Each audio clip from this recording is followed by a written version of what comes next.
Pronto para mais um cafezinho? Vamos lá? Bom, hoje eu quero falar de mercado de trabalho, né?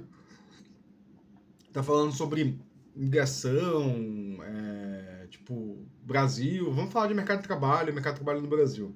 Uma das coisas que eu vejo no mercado de TI, assim, que isso foi até um comentário que teve aqui na segunda-feira, acho que do Gustavo, é que assim, a pessoa que está fazendo computação, ou algum tema correlato, tipo análise de sistemas, ou sei lá, alguma coisa envolvendo desenvolvimento de software, né? Ela não sabe muito bem onde trabalhar. E isso realmente, assim, é bem difícil saber do nosso mercado quais são as funções de cada um, de cada cargo, né? Tipo, eu vejo assim, pelo menos antigamente você tinha duas áreas muito comuns e elas meio que se embaralhavam, que era a área de infraestrutura e a área de desenvolvimento, né? Tipo, o cara de infra é o cara que vai ali montar os servidores, vai, tipo, hoje ele cuida mais do deployment, né? Tipo, o cara que de operação e a área de desenvolvimento, né? Mas assim, surgiu também a área de dados. E muitas vezes a pessoa que está no curso, ela não tem ideia do que ela vai fazer. Às vezes até mesmo, e para mim foi muito difícil saber que existiam essas áreas diferentes, né? No começo eu trabalhava com IDE, então assim, eu não sabia que tinha uma pessoa para manter o software em produção, né? Que ficava olhando, vendo se está tudo ok, ou montava os ambientes, né? E depois quando eu fui trabalhar com web, que eu vi, não, tem dois times distintos. Tem um time que faz o desenvolvimento e tem um time que cuida do suporte aqui em produção, né? Então, assim, tem muito de. Tem essas duas áreas bem distintas, né? E a gente acaba vendo assim, tipo, por exemplo, você pega aí na bolha dev, na famosa bolha dev. Tem muita gente que tá falando de DevOps, de montar pipeline, de plataforma engineer. Muitas dessas pessoas, elas estão o quê? Elas estão fazendo software, elas estão também desenvolvendo, mas para quê? Para entregar um ambiente de desenvolvimento, né? Para entregar um ambiente de produção, né? Enquanto tem gente que está ali codificando as regras de negócio da empresa, né? No fundo, assim, eu vejo tudo como desenvolvimento, né? Porque assim, você vai ter que desenvolver, você vai ter que entender as regras de negócio, você vai ter que entender qual que é o domínio da área. O que muda é o domínio da área, por exemplo, quando você está numa área de suporte, de infraestrutura, o seu domínio é a área de suporte, é a área de infra. Quando você tem codificação, o seu domínio é o domínio da empresa. Tipo, no caso, sei lá, tipo, o domínio que você está trabalhando. No meu caso é, por exemplo, eu trabalho com 5G, mediação de 5G. Então, eu trabalho com framework. Então, aí também é diferente, porque assim, eu não estou lá desenvolvendo a solução do cliente, estou desenvolvendo o framework que um time nosso vai pegar para desenvolver a solução do cliente. Então, assim, o meu domínio, né? E aí, domínio, se você quer entender mais o que eu estou falando como domínio é o conhecimento do lado do cliente que está usando o meu software, né? O meu domínio é o framework. Então, é um domínio que eu crio para as pessoas que vão pegar esse framework e desenvolver uma solução. É um domínio que eles criam, eles usam para desenvolver uma solução para o cliente. Então, assim, é um domínio também terceirizado. Terceirizado não, um domínio diferente do domínio do cliente. Que o domínio do cliente é o quê? Registro de 5G, no meu caso, né? Assim, e tem uma outra área também que é totalmente distinta, né? A área de dados, né?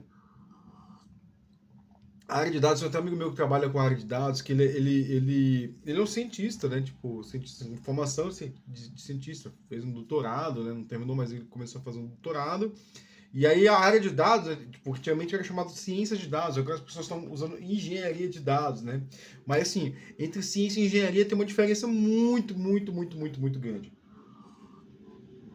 Para começar, assim, o engenheiro vai trabalhar o quê? O engenheiro, formalmente, assim, se você for no curso de engenharia, perguntar para um professor de engenharia, o que o engenheiro faz?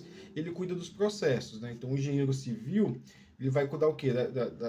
Do cálculo e do processo de desenvolvimento de uma obra. Tipo, o engenheiro elétrico vai tipo, o engenheiro também cuida de processo, né? Desculpa, ele não só cuida de processo, ele também cuida de processo, né? Então, tanto que engenharia da computação, as pessoas falam que é uma engenharia que cuida só do lado mais humano da computação, né? Mas não, tipo, é uma engenharia, é a parte que cuida do processo da computação, né?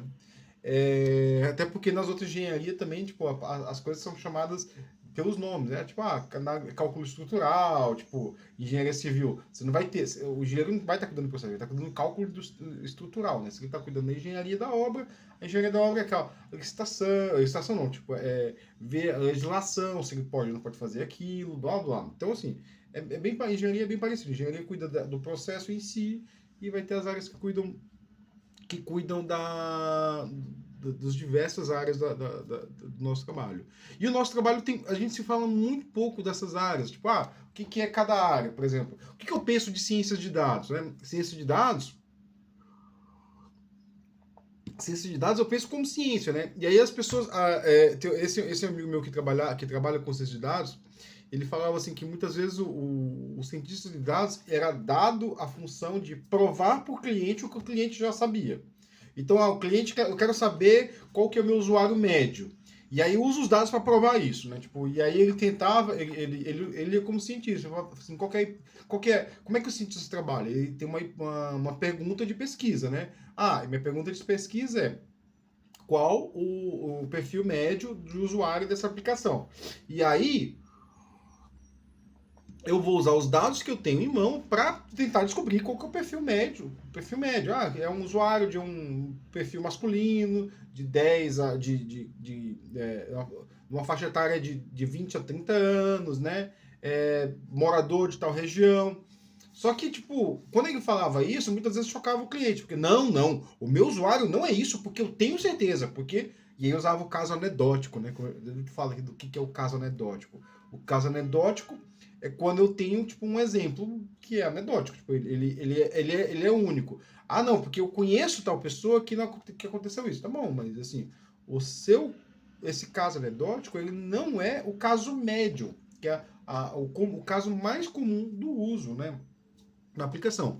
Então o cientista ele sempre tem que trabalhar usando tipo um método científico, né? Criando uma hipótese, validando os dados, e aí tentando provar a hipótese pelos dados. E isso tem que ser reprodutível, né? Tipo, se eu usar isso aqui se eu usar esse método com outra base de dados, né? Eu vou conseguir ter uma resposta verdadeira. Na verdade, o que esse meu amigo fazia era tentar ver o comportamento médio da aplicação, né? O que as pessoas faziam na aplicação.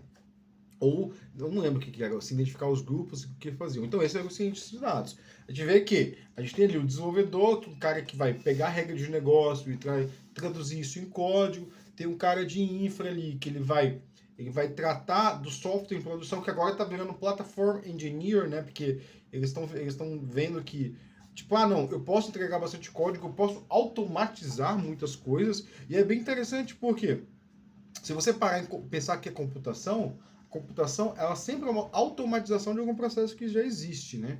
É muito interessante que lá no Unicamp, onde eu fiz meu curso, né, a gente tinha o Instituto de Ciência da Computação, e o Instituto de Matemática gostou do nome, né, que era IMEC, né, IMECC, e aí botou computação científica, porque na verdade a matemática no início, a computação no início era como se fosse uma matemática, né?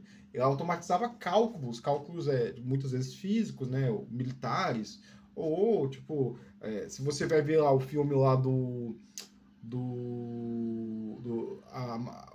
filme da guerra lá do Alan Turing, ele quebrava códigos, né? Ele tinha uma cooperação matemática para quebrar códigos, né? Então, existem essas diversas áreas. Né? Vou até recapitular aqui: o desenvolvimento, o desenvolvedor comum que vai transformar código para o cliente. E é muito interessante que muitas vezes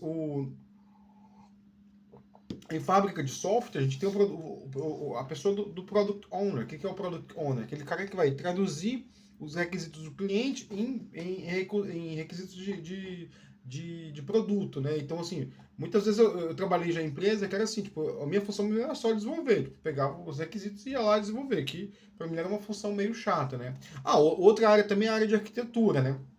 E arquitetura, assim, eu não sei como as pessoas pensam comumente arquitetura, mas eu tenho um meio MBA em arquitetura, né? A arquitetura é a escolha de soluções baseada em trade-offs, né? Então, assim, o que eu vou pensar numa arquitetura? Eu vou pensar assim, eu tenho um perfil médio do meu software, vai ser tal coisa, eu penso que meu software vai ter um nível de escala tanto desse tamanho, tipo, 10 milhões de pessoas vão usar meu software no dia a dia. Então tem que ter uma arquitetura que vai suprir. Então uma arquitetura, quem que é o papel do arquiteto? O papel do arquiteto, isso os times, alguns times que eu trabalhei, eu já trabalhei como arquiteto, alguns times eles não entendiam o papel do arquiteto, porque ele achava assim, não, que papel, não precisa de um arquiteto. Só que assim, no papel do arquiteto, eu tinha o papel de ir nas empresas, conversar com os times de lá e recolher requisitos de arquitetura, né? Então eu lembro muito bem que assim, eu fiz um requisito que parecia burro para os desenvolvedores, que era toda funcionalidade tinha que ter uma API REST. E só que isso foi dado, estava no requisito do cliente. O cliente falou assim: eu quero automatizar todos os processos. Então todos os processos têm que ter uma API REST. Estava lá como requisito. Se eu tivesse uma funcionalidade lá que não estava como API REST, ou se a pessoa dissesse, não, isso não é uma API REST, né? Eu estava quebrando o requisito, não podia ter uma quebra de contrato ali. Tinha um contrato entre as duas empresas, né? E aí os devs ficaram, porque não precisa do arquiteto? Falei, cara, tudo bem, se você acha que não precisa do arquiteto, então me acompanhe nas reuniões, né? Porque são inúmeras, e vamos ver se você consegue desenvolver, porque no fundo o arquiteto não conseguia desenvolver, né?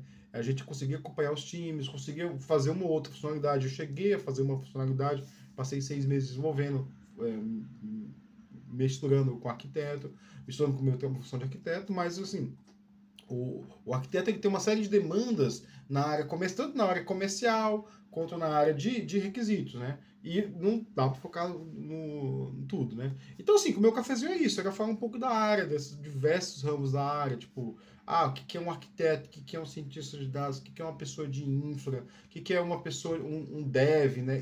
Assim, os conhecimentos são diferentes, pessoal. O meu café já acabou, então, bom cafezinho para você.